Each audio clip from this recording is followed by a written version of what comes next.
Pemirsa, polisi membubarkan ribuan pelamar kerja yang berkerumun di depan pabrik sepatu di Purwakarta, Jawa Barat. Perekrutan karyawan melanggar protokol kesehatan dan tanpa izin polisi.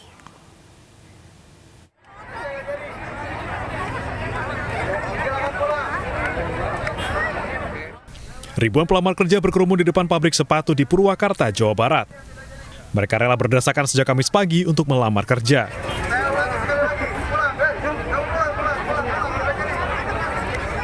Polisi akhirnya membubarkan para pelamar kerja ini demi mencegah penularan COVID-19. Seluruh berkas lamaran yang dibawa pelamar disita polisi. Para pelamar kerja mendapat informasi dari media sosial terkait dengan pendaftaran calon karyawan di pabrik sepatu tersebut. Dari sosial media, terus dari kabagnya sendiri. Ada informasi? Ya, ada informasi. Terus prosedurnya harus datang sini atau gimana? Ya, datang aja ke sini. Kemarin sore ada informasi, ada penerimaan pekerjaan di PT Metro. Informasinya sebelum ada owner mau ngasih order lagi katanya. Cuma saya nggak tahu di medsos katanya, begitu yang lain saya tanya di medsos sudah ramai.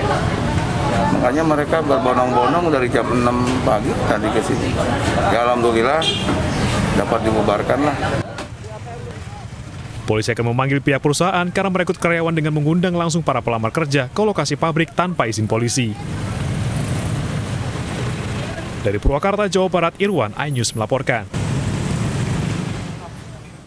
Di Bojonegoro, Jawa Timur, antrian panjang terjadi di depan kantor Dinas Koperasi dan UMKM.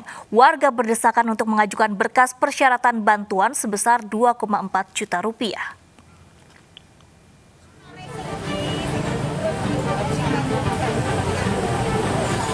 Sejak Kamis pagi, ratusan warga berdesakan memadati kantor Dinas Koperasi dan UKM di Bojonegoro, Jawa Timur.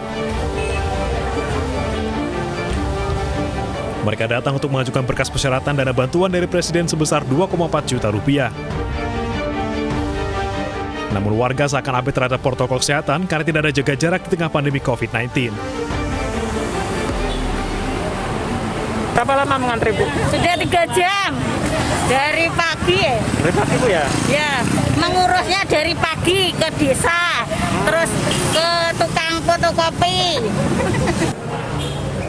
Warga berbondong-bondong menuju kantor ini karena batas akhir penyetoran berkas adalah Jumat 11 September 2020. Dari Bojonegoro, Jawa Timur, Dedi Mahdi, iNews melaporkan.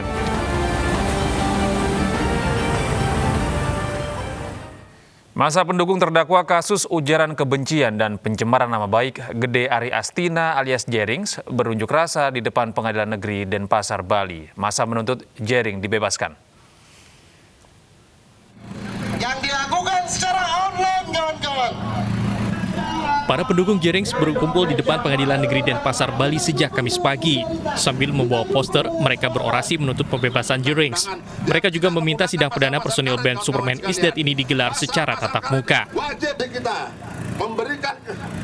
Aksi ini mendapat penjagaan ketat petugas. Menjelang siang, perwakilan aksi bertemu langsung dengan Ketua Pengadilan Negeri Denpasar. Sementara itu sidang tetap berlangsung virtual. Dalam sidang perdana ini, hakim berada di Pengadilan Negeri Denpasar, sementara Jerings di gedung Ditkrimsus Polda Bali. Di tengah sidang, Jering dan kuasa hukumnya walkout alias meninggalkan persidangan. Jering beralasan suara majelis hakim tidak jelas. Ia juga mengklaim banyak manipulasi teknologi dalam sidang virtual yang bisa mengurangi aspek keadilan. Namun jaksa penuntut umum tetap membacakan dakwaannya. Jering didakwa melanggar Undang-Undang Informasi dan Transaksi Elektronik dengan menghina Ikatan Dokter Indonesia di media sosial. Dari Denpasar, Bali, Muhyiddin, iNews melaporkan.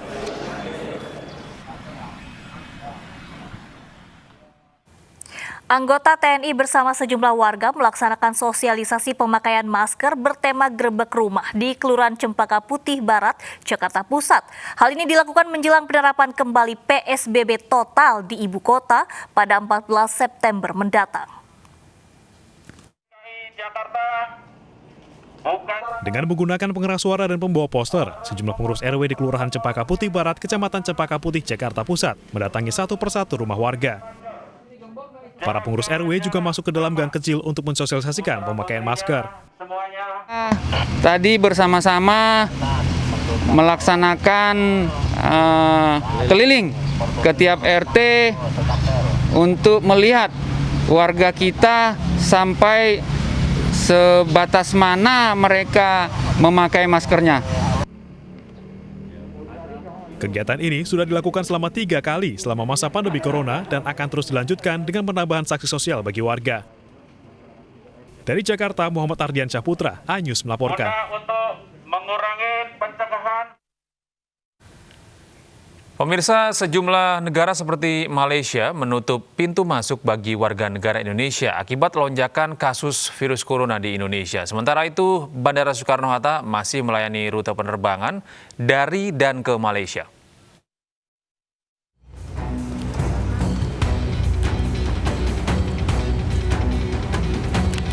Sejak 7 September lalu, pemerintah Malaysia menutup pintu bagi WNI yang akan memasuki negaranya.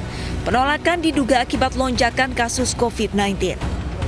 Kasus positif COVID-19 di Indonesia tembus 203.342 orang. Penutupan akses tidak hanya bagi WNI, warga negara India dan Filipina juga ditolak masuk pemerintah Malaysia. Meski WNI dilarang masuk ke negeri jiran, Bandara Soekarno-Hatta Tangerang, Banten masih melayani penerbangan baik dari dan ke Malaysia. Indonesia menurut otoritas Malaysia itu dilarang masuk, terutama untuk pencegahan COVID-19 seperti itu. Ya, untuk pertanggal 7 sampai hari ini penerbangan dari dan ke Malaysia masih ada, namun memang tinggal beberapa flight saja seperti itu. Kemarin tanggal 8 September itu hanya kurang lebih 3-4 flight. Sementara itu, usai menghadiri rapat kerja dengan Komisi 2 DPR, Wakil Menteri Luar Negeri Mahendra Siregar membantah penolakan WNI di sejumlah negara bukan akibat kurang tanggap terhadap pandemi COVID-19. Persatu, kedua saya menganggap hal yang wajar karena Indonesia pun memberlakukan hal serupa dalam kondisi pandemi ini dan tidak ada yang istimewa lah dalam hal itu, ya biasa saja. Bagi WNI yang akan berkunjung ke Malaysia dapat menahan diri hingga waktu yang belum bisa ditentukan. Dari Tangerang, Banten, Has Nugara, iNews melaporkan.